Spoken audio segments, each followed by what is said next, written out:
Hello and welcome to Insight, everyone. I'm Nnamdi Odipo. And I'm Elizabeth Omori. Thank you for joining us on Insight today.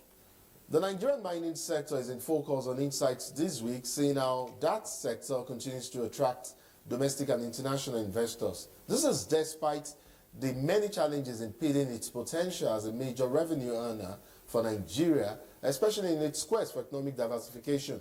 We will be focusing on what the authorities are doing in handling the numerous difficulties being experienced within the industry in order for Nigeria to reap the full benefits. Elizabeth is here and she will be handling the rest of the discussion on this episode of the program. Elizabeth? Well, of course, following an advisory by NSCDC on human metapneumovirus, we will also be assessing Nigeria's preparedness and response mechanisms to disease outbreaks. And if time permits, we will also delve into sports development from the perspective of an ex-international. Very well then, let's kickstart the program. Whatever the issues are, the National Assembly is constitutionally empowered to scrutinize, however complex or intricate. We have involved all the academia, the members of the academia. We have involved the academies. Be it government's policies or in fact any issue of public concern. Our job is to help you gain clarity and make sense of it all. This is not really healthy for our democracy. There's a lot of agreements in terms of who has been in power longest and who becomes the governor of the state. It's also in the quality of food being consumed. After all, perception is insight. And gaining understanding is also getting insight.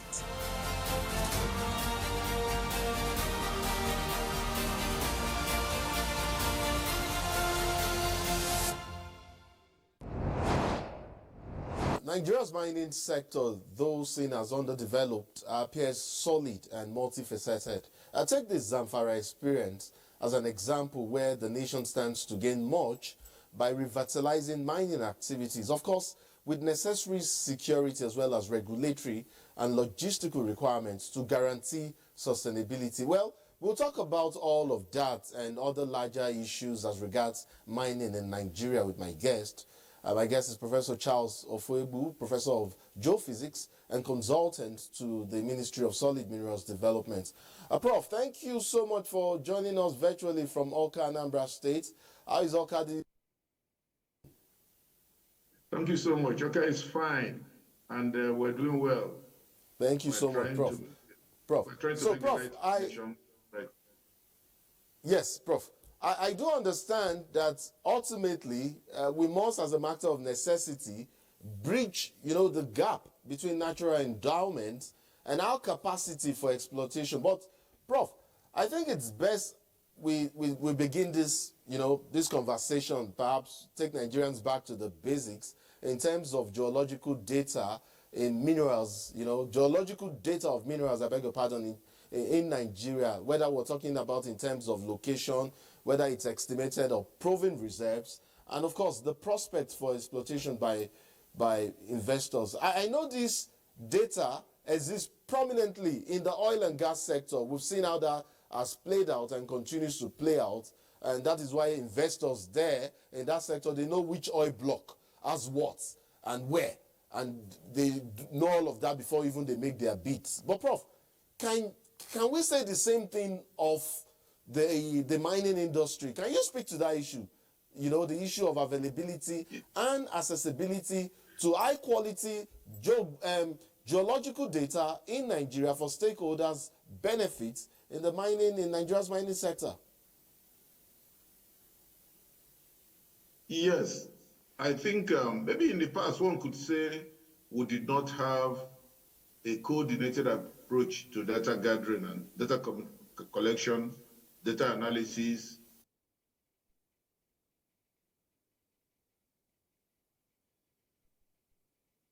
Data banking to assist investors in the sector. Then currently, the Geological Survey Agency, through the Geological Survey Agency, the federal government of Nigeria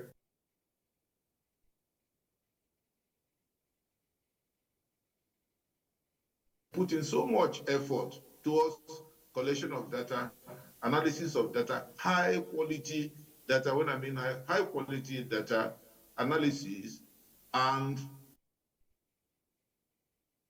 actually put in a form where an investor at the press of the button can tell us what you want. If you say what you want, we'll tell you where to go and find it. We can also give you some preliminary information regarding the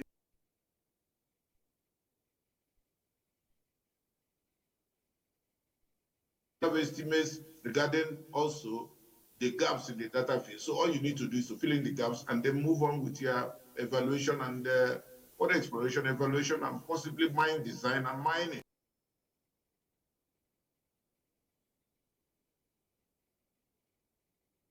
At the moment, there's a program that is ongoing in phases, being anchored at the Geological Survey Agency of Nigeria. In that regard, we've done well as a country, much better than most other countries.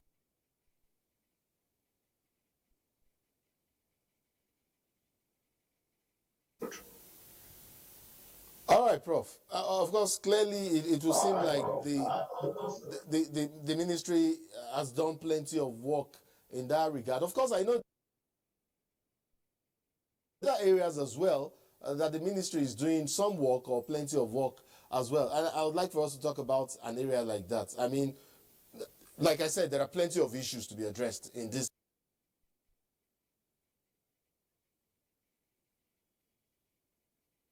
sector. And, you know, many had hoped that, you know, popularizing or the popularization, I should say, of, say, the integrated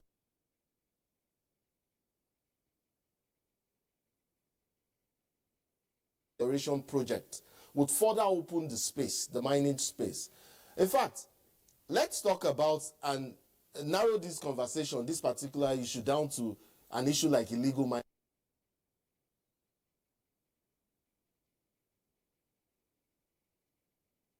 that we see in Nigeria. And I'm quite definite on, you know, the activities and operations of these illegal miners in Nigeria, where they are. And yes, they are still here. I know that there was the Presidential Artisanal Gold Miners Initiative that was called PAGMIL under the Buhari administration. It was designed at the time, and maybe it still suffices,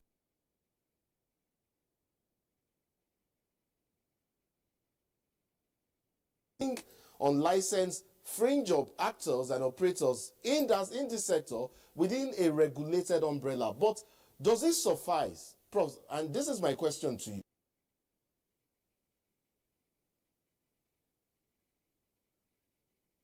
Does it suffice to just, or to rename illegal miners as a way of absorbing them into the standard regulatory environment, Prof? How expansive do you, in your opinion, think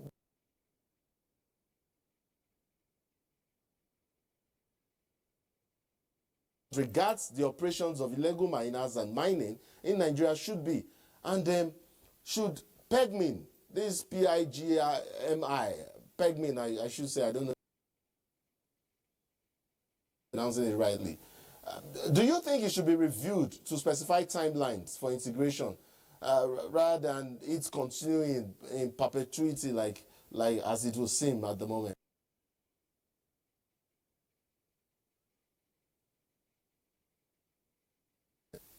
I think we need to set lines for this. Illegal mining activity, let me be frank with you, the bulk of mining activity in Nigeria today is illegal. In virtually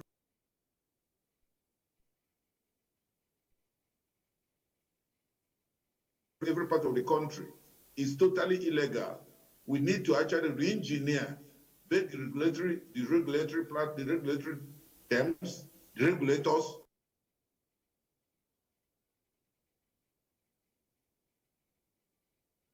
their mindset.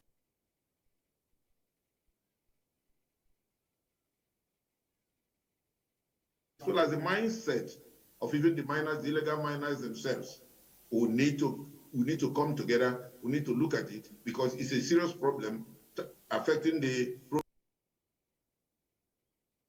mining sector. The mining sector is supposed to be very crucial, especially with what is going on now with the oil and gas sector. We should begin to look deeply into the mining. The government is doing enough, but I don't think enough. I don't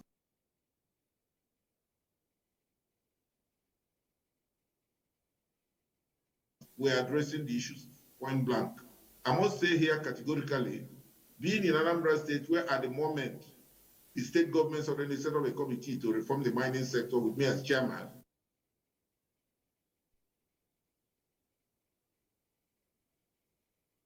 I found out is that nearly 98%, 95 to 98% of so-called miners in the state are all illegal.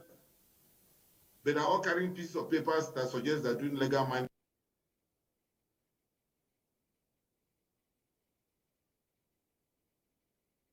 The insecurity you have even in the state and in other states in this country as a consequence of illegality of the mining activities, it becomes a source of revenue for criminals, becomes a source of revenue. People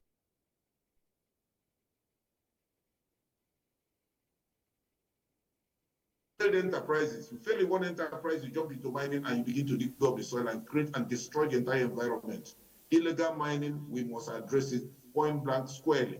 There are some within the mining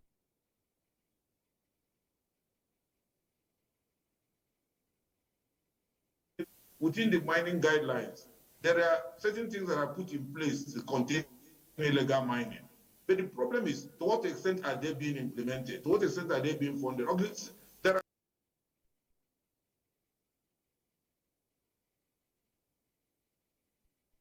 some organs that have been set up to assist in that. You have research organs as Miremco. You also have such things as mining cooperatives that are supposed to address this, bring together the illegal miners, formalize them, train them, set them into cooperatives, and thereby reduce the problems of illegality in their action, and also save their health, because illegal mining is also contributing a great deal. Nobody has sat down to even check what is going on. Go to Zamfara, the level of cancer, level of the type of diseases you come even to Anambra, go to any state, do a survey.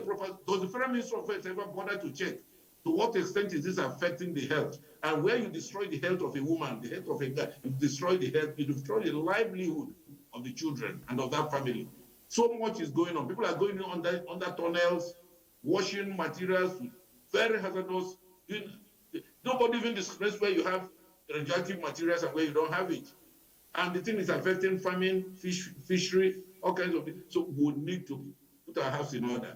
And whether or not there's need for re-engineering, we need to re-engineer. Even those of us who appear to be involved with the regulation, with the regulatory organs, we need to ourselves re-engineer ourselves and ask ourselves sincere, simple questions, and we should give straight answers. Are we prepared to assist this country? And if we are not, we'll make way for those who are prepared to. I like to be very blunt. From my experience, we can check illegal mining if we have the right mindset, the right determination, and the rules are there, the laws are there, the provisions are there, the funds are even there, through the Bank of Industry, through the Solid Mineral Development Fund. We can put the house in order. Interestingly, Prof, you brought up a couple of issues. I mean, yes, you referenced the Mining Act, and I'll come back to that. You've talked about environmental impact, or rather you've looked at it from the environmental perspective. You've raised the core issue of security.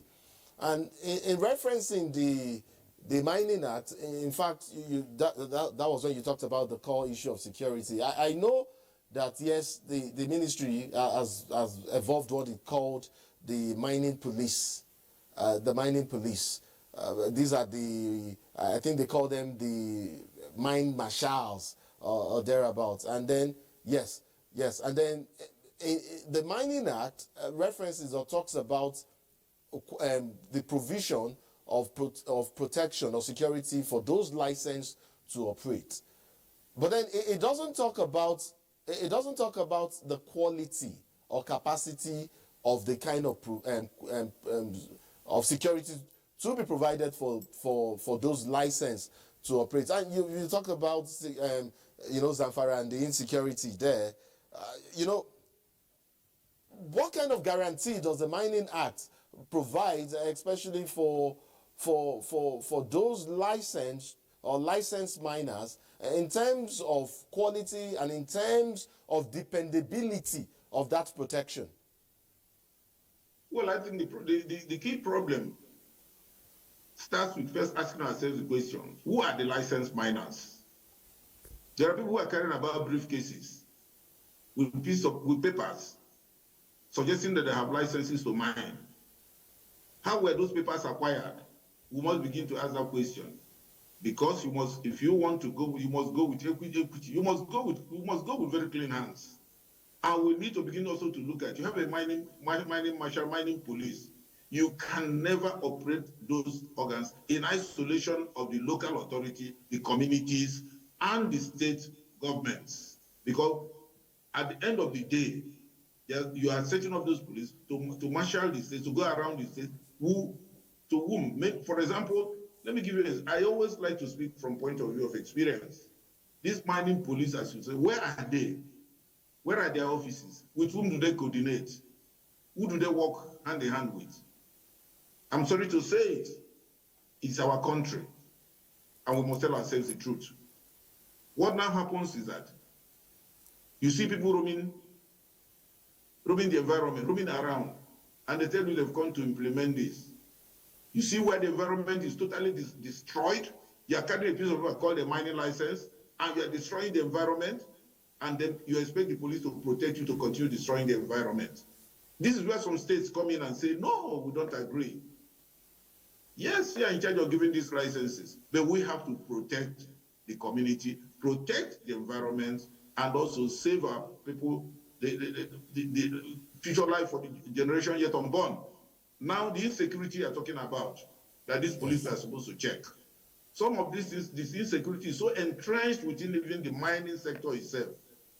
A lot of people carrying licenses are not being security checked. You must check, give the man a security check. Let us even know. Let's know to what extent he's clean, even to carry that paper called a license. We must therefore find a way of first. You don't protect a criminal who is himself also contributing to the insecurity of the area where he's operating. We must therefore, of necessity, sit down around the table. The federal government, the federal minister of mines should be there, the state government is there, maybe represented by the governors forum. You have the local governments should also be there because now they have autonomy. You have the local government should be there. Then the communities themselves have to be there. I give you an example. There are parts of the southeast where there are no gold areas. But these are areas very rich in minerals. People are carrying the licenses, but you dare not go near there to confront them or to control what they're doing. Because by the time you set a foot near 1 foot or even 1 kilometer to the place, you start hearing gunshots. So where is the security? Are we providing security for illegality? We must ask ourselves basic questions. That security must be provided for purely legal miners. And we must determine and ask ourselves, who are the legal miners?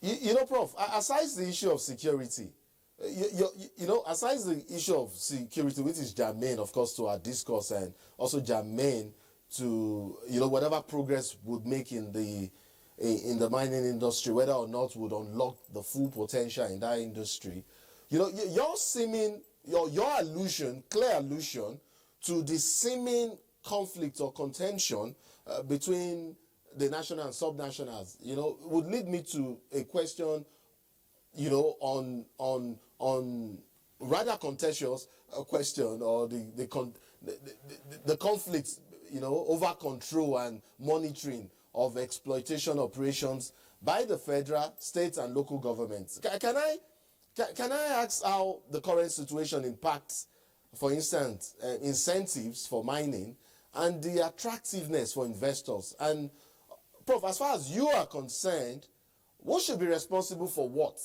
Whether in terms of delineation of duties, amongst the national and subnational and local governments, take the issue of infrastructure, for instance, like when we would need roads, we need rail, we need power, Who takes what? Who is responsible for what, in your opinion? Or who should be responsible for what, at what level? Yes, President, the federal government, working through the Federal Ministry of Solid Minerals Development, has the responsibility, in fact, provided for in the Constitution, to oversee the extractive industry, petroleum and solid minerals inclusive. But to succeed in doing this, they must carry along the subnationals. By that I mean the states. Within the states also, you must carry along the local government authorities, which today, by the way, now have some degree of autonomy. financial and otherwise. And then within the local governments must carry along the communities, the traditional institutions, the town development organs. And by so doing, you can now have a seamless process in the mining sector. But so long as somebody sits somewhere and determines that this is what should be done, without trying to have a synergy, without trying to bring together the different, then you keep having the conflicts we're having now. Then you hear people saying states are interfering and not. Mind you, yes, you can give a license, but you cannot give a license to come and destroy a road built by a state. You cannot give a license to come and create health issues that are only going to be addressed by a state. You cannot give a license to cause lots of environmental degradation, death, and so on. And at the end of the day, the town unions are not involved. You carry people come, they must require consent. The law provides for it. But whether or not it is implemented, the law, the act provides clearly for it. How do you give a license? What are required for a license? Until you begin to try to reform the system and ask questions, you will never realize that those conditions are never met and licenses are being issued. Some people, some of us who are privileged, as we are leaving office, one of our benefits is a briefcase filled up with mining licenses. That's the problem we had in Zamfara. That's the problem we have in Nasarawa. That's the problem we have in different places. You call the man, he opens his briefcase, he gives you a piece of paper, it's a license. Ask him the location of where that place is, he doesn't know. He said they gave it to me. I have experienced that someone has been consulting. And I said, some of them have, on a matter of principle, refused to be involved. So how come you have these briefcase carrying miners who at the end of the day are part of the problem? So, and then the states are intervening, yes. In Anambra State, for example, the states are not saying that they have powers to license, to ban or to license miners. All they're saying is that we want to be convinced that the people carrying these licenses and causing this devastation are in actual fact miners. Some of them are psychologically, some of them have psychological problems. When a man goes to a place and starts excavating and then buildings are falling over and what have you, and roads are being destroyed, obviously he needs to see a psychiatrist. He's not a miner. Miners are the most caring people because they work with nature and they love nature. True miners love nature and they work with nature and they try to ensure that the nature is maintained. As they're removing, they're refilling, they're planting trees, and then corporate social responsibility. You go mining, you can't even contribute to the medical health care of the people. You can't even say, oh, let me in this school put a laptop or put one system computer or even help them set up a laboratory or even teach the younger ones that you have these resources. Can we now train you to even appreciate that behind your door, behind your house, you have gold. This is what gold is. These are all part of corporate social responsibility. Is not when you come million and share million to a few people to go and spend while the community is suffering. Then who signs off on the community development agreement, which is provided by the law? Go and pick up some of them if you've ever monitored the activities. Pick up some of them, you find out that there are no CDS. They're not. It's just a group of one family can bring 20 people and they sign up on behalf of the community. And the mines officer or what have you signs off on it and it goes up. As far as I'm concerned, CDS has been done. It has not been done. That's why I say all of us have responsibility to be really. So it is clearly a collective responsibility, or rather we would need a collective. If we're going to have impactful change, it has to be one that is a collective effort. Prof, considering all that considering all that you've painted, I mean the scenario, multiple scenarios that you've painted, how it stands currently? I mean, because earlier I asked about how this situation impacts on, the incentives and attractiveness, of this sector for investors. As it stands currently, what therefore is the efficacy of Nigeria's, fiscal and non-fiscal incentives in attracting investors, to this sector, or attracting investment to the mining sector, and to what extent do these incentives align with global best practices? How do they align with investors' expectations? And how do they also align with the country's development goals, particularly in relations to our economic diversification goals, revenue generation, and sustainable development? I think the lack of synergy and the crisis that we have in the mining sector discourages investors. Nobody wants to bring in billions or bring in millions or bring in investment into a sector that is disjointed. We need to put our house in order, come together and make it seamless so that if somebody is coming in with investors, it doesn't end up becoming again like the petrol oil sector, what you had in the petroleum industry. When basically we do not carry along the communities, we do not carry along the local government and so on. So you go there, you start finding a crisis of kidnapping, crisis of disruption of operations. If we do things right, as put in the Mining Act, we won't have any problem, and investors will come. My biggest problem, yes, you do the technology, gather the data, and when you've gathered the data and the man has collected the data and everything, and he's happy to, for example, move into Nasarawa State. Have you prepared the grounds in Nasarawa State sufficiently peaceful enough for him to move in there? Why? You need to do that. And the only way you can do that is to carry along both the state, the local government, the communities, the community, and the families, landowners, to say the least. And at the end of the day, it will be so peaceful, so organized. But at the moment, we don't have that. We will be telling ourselves a lie if we say we do. The problem is that there's this overbearing complaint. States are interfering. Have you found out why they are interfering? Most times they're not interfering in selfish interest. They are interfering in overriding public interest. The public interest of the state, which for every governor, the governor swears to maintain and sustain the integrity of the environment of his state, the health of the citizens of his state, and the well-being of and peace and security of his state. So if an activity engineers insecurity, if an activity engineers poor health, engineers environmental damage, the degradation of infrastructure, because the roads are mostly built by the state, not federal government. Mining roads in this country are not federal roads, they're all state roads and community roads. So when you are destroying those roads and you don't carry them along, they are bound to complain and they're bound to tell you, hey, wait a minute, you cannot continue. And that's what is going on now. And we need to come back and sit down. The next mining council should have a session. The next mining council, we were to hold it in Nasarawa State, but it was, some of us were already heading to Lafia when it was put up. We need to sit down and have a session and say, can we now discuss this? So that going back from mining... And Prof, sorry to butt in here. I understand that the Mining Council is now a big deal. I mean, compared to what we used to, or what obtained in the past. The Mining Council under the current administration is somewhat of a conference of just about every stakeholder in the sector. So it becomes a good place to table some of these issues, perhaps review some of the policies on ground, and resolve some of the issues. Is that right, Prof? Yes, that's what it should be, and that's the essence of that. That's supposed to be where we look at the different policies.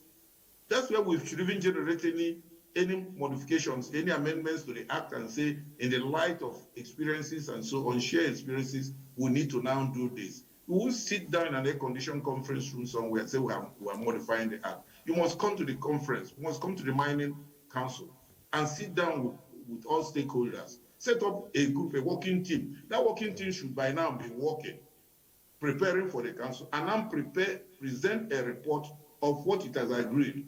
Take the states where active mining is going on, where there are these interventions, where you believe these interventions are taking place. Bring them all together, sit down and say, let's see now how we can move. The Mining Act provides for everyone to be a party, to participate. Prof, yes, I noticed... mining license. Prof, I notice how you've played the devil's advocate for the states, for the subnational on this issue. I mean, you have not disguised that interest. but I'd like, in wrapping up our conversation, I'd like for us to talk about something else that I think is quite germane. And this is drawing from the MOU that we've signed with France, for instance, you know, and yes. Now I see that mining is not just an economic or not just for economic or social impact.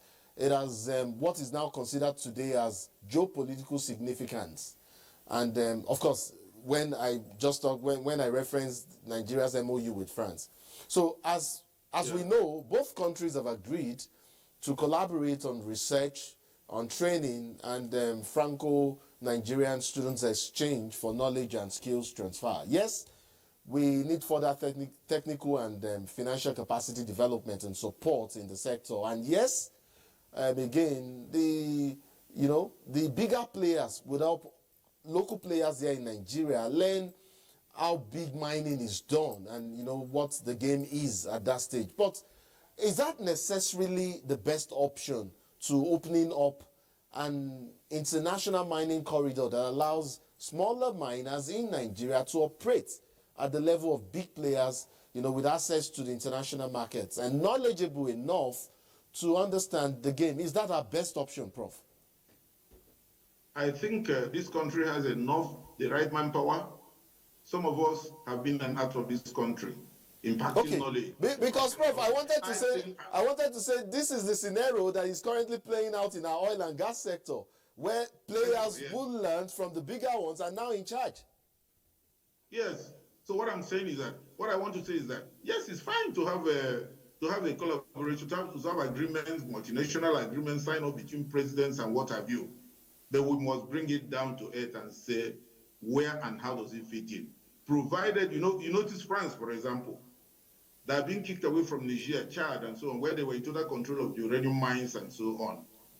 And then I do hope that it's not the same type of support they're giving to Nigeria, where you pay back by now establishing a monopoly of the assets of this country. It will not be good for us.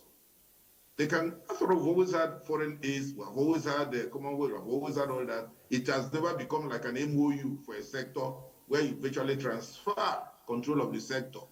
Go and read that MOU very well. You find out that one way or the other, all we're saying is that we're transferring the entire contents of this sector to France. Little wonder, people started even saying that we now have French military bases in Nigeria. Well, the ministry has clarified that area, and even the government has said no such thing is happening, that what is happening is just, you know, knowledge exchange and, you know, some of the issues that I ruled out earlier, Prof. Yes. But we have to be careful. Indeed. Let's build from home. We have already trained enough.